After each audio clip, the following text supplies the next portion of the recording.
This is a new sextet. Absolutely new. Why a new sextet? Well, it's... Must be something about you. I like new things. Yeah. Yeah. Yeah. The old sextet was, for me, the greatest band. Yeah.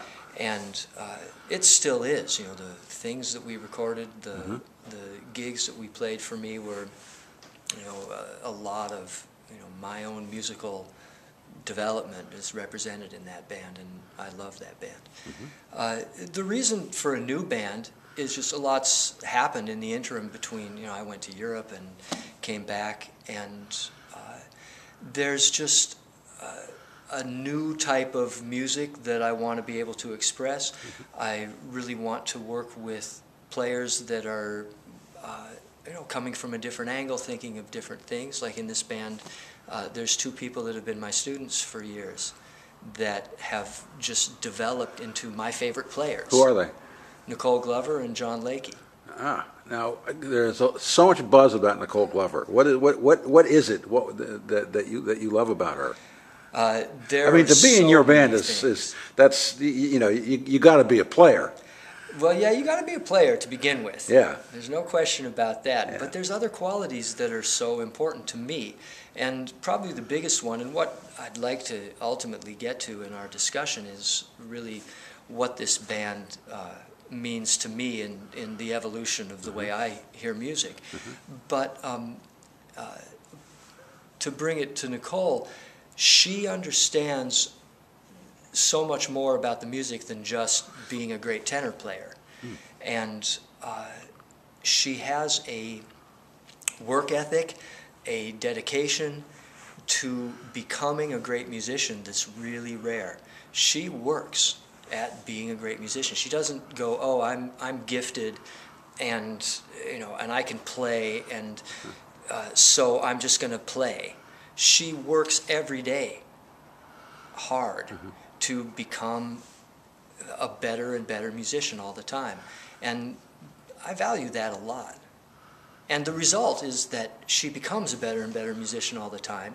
And for my money, she is, and that's why she's in the band. Yeah. She's one of the most interesting saxophone players around anywhere. She's going to be going to New York, within a year. Think so? I know so, because we've discussed it. Okay. I mean, she could change her mind, Yeah. but from the things we've talked about, she's going to go to New York, and I have no doubt at all that it's going to take half a second for her to be very successful at what she wants to be successful at, which is playing high-level music. Okay, now the other band members.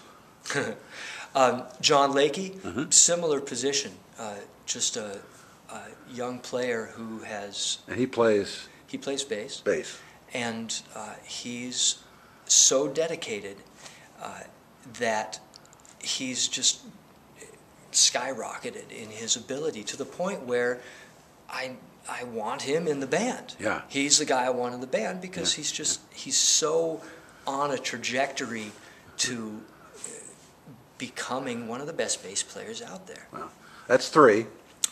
Then we have Greg Goebel, who doesn't really need much introduction. I mean, he's working with all the best players, not only in Portland, but all over the place. He's tough to get in the rehearsal studio, too, because he's always on the road. But just as a musician, he has one of the most beautifully sensitive ears, knows exactly what to play when to make whatever everyone else is doing sound better. Yeah. That's what Herbie Hancock can do. Yeah. Yeah. And that's what Greg Goebel can do. That's what Randy Porter can do. Yeah. There's special people that just know how to play the right thing at the right time. So Greg is like that. Two left. Then there's John Nastos. Again, he needs no introduction around Portland. Certainly not the Oregon Music News. No, certainly not. And most other people. John brings, for me, that extreme accuracy and ability that kind of makes everybody else fall into line. You know, he's the guy that's like, this is how it's going to sound, this is the way it's going to be played, and everyone else is like, oh, okay. Yeah, we're going to go with him. So he's a very important person in the band to center everything. And then Charlie Porter, who you may not know, but a fabulous trumpet player who moved to Portland from New York a couple years ago and then promptly left and went to Orcas Island.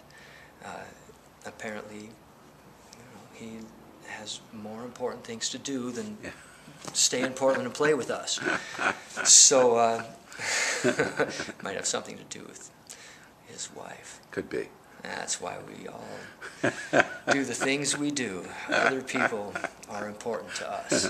So, anyway, he comes down a lot. He's working with Chuck Israel's band, which is a fabulous band. And so he's here enough of the time that we get, a chance to work together, and he's really great about, making the trip. So this is at least the second sextet you have. Why 6? 3 horns excite me. I love 3 horns. 2 horns, it's great when it's Joe Henderson and Kenny Dorham. I love that. But I like 3. When I'm writing, I want that other voice. It just gives me more ideas. It fills out the sound in a way I like. I don't like 4 horns that much. It fills out the sound too much. Yeah. 3 horns, I love it. And there's no real reason other than that's what I hear. Yeah, that's the best reason. That's what it is. 2 horns, it always feels like, man, it sounds good, but I wish I could add another voice. What about your writing changed or developed to make you put a new band together? The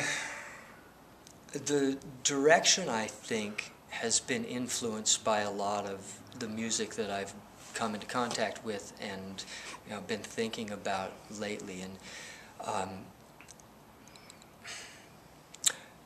melody as a standalone item has gained importance to me. Maybe I'm getting old, but melody, I recognize the value of just hearing a melody without too much other stuff going on. So I think that this music has more focus on melody. Would most other drummers say that? You think? Or is that unusual? I don't even know how to answer that. Is that unusual for a drummer? I don't think so. Okay. Not drummers. I mean, who compose? Are good musicians. Yeah. But for sure, there's, when you're playing drums, it's fun to play music that's cruising, that's going somewhere, and melody can get lost in that process. But the general direction of the band that I envision right now, and the reason why I've called it the Storyline Sextet, is because, and a lot of this has come out in my teaching as I talk about things to other people. I see what it is that I believe, what I think. And so this concept of story has become really prominent in my thoughts over the last few years. And the question for me a lot of times is, why has jazz become so marginalized? Why are there so few people that can really enjoy and appreciate that music? And there certainly are still plenty. We're all still making a living. But it's certainly not popular music. So I think that a lot of it is in the way in which the story gets told. In popular music, especially music with lyrics, the story gets to be handed to you. You get to have the story immediately. And you might have to give it some thought, but basically the concept is there. With jazz improvisation, not so. You have to be carried away with the story. You have to create your own story out of the impressions you're getting from this art form that's hitting you. So even a picture, there's there's a story there. And then with abstract art, it's more like improvisation, perhaps, where you are receiving the information of the picture and going, oh, I see a dog in there, and I see it. So with improvisation, and I believe that the greatest improvisers, taking Miles Davis and Wayne Shorter as examples, are great storytellers. Their solos, as well as their compositions, take you somewhere that is a lot easier to ride on than maybe some examples where the stories aren't quite as compelling. And I think there's a number of ways in which the story gets told. A great story, if you read it in a novel or in a movie, it's about a character and something happens to them. What is that thing? Does it make you feel suspense? Does it scare you? Is there a knife murder? Each of these devices that storytellers use, there's a love interest. These all come at strategic times in the story. They build up the tension and then surprise you. This is what a great solo does. This is what the concept of the band is. Any plans on recording? Yes. It's all new compositions that have never been recorded. And so, yes, there's plans to record. There's no date set right now. Yeah. That's what everybody wants to know. Well, it'll happen. Yeah.